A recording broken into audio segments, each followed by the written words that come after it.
Патша бұл ақылды басқа вәзірлерден де ести берді. Ақыры бұл сөздер патшаның көңілін зәһәрлеп, ақылға ишара, ақымаққа келтік деген Rastlangan bu jotda ekisinin ne dahil var eken ketsin bu жерден dep nama жазып berdi. Namаны alıp barıp Yusupbekке berdi. Yusupbek namаны okup көрсе, мына мазмунда жазылган хат экен. Bir şehirde kollam esir, bir ganalar yerge yapama gel gel. Oğlanma, bir zamanı izlesin, bir garip bülbüleker, büleker, büleker, büleker.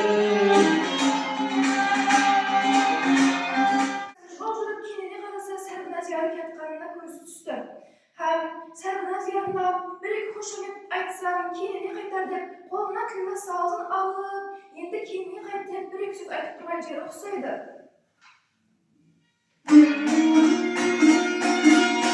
Geçti geçti benziler.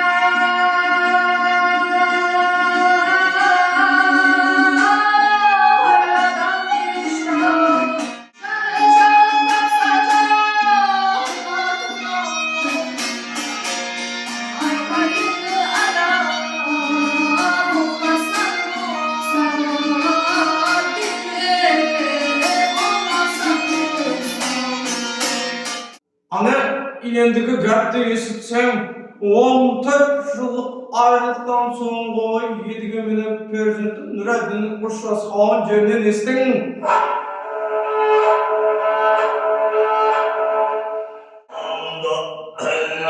Munda bar 5 gün döwren sürgenim seyne senin dağı var.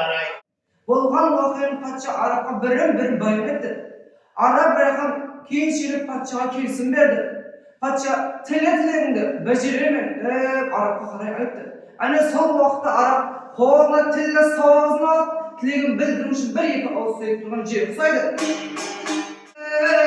360 avpaloncusy Jaylanın örgene jarpadını Javını bakbatay mallar seni.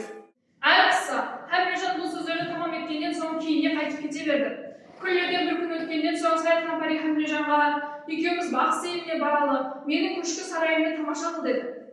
Hemrecan bu sözlerden makul görüp yükümü kol uslasıp Kuşku sarayda aylandı.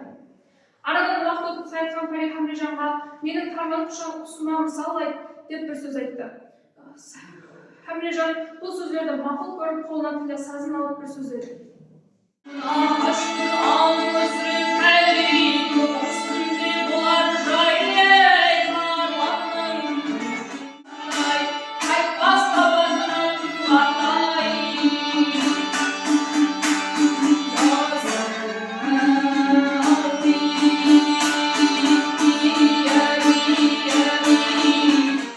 dedi. Kız siz kim bolasız dedi. Aynı sonunda buyruğunu bulunman dep cevap verdi. Aynı sonunda Avişan'ın katta aşıklık edip tille sazın kolunu alıp ne dep durgan jeri uksaydy.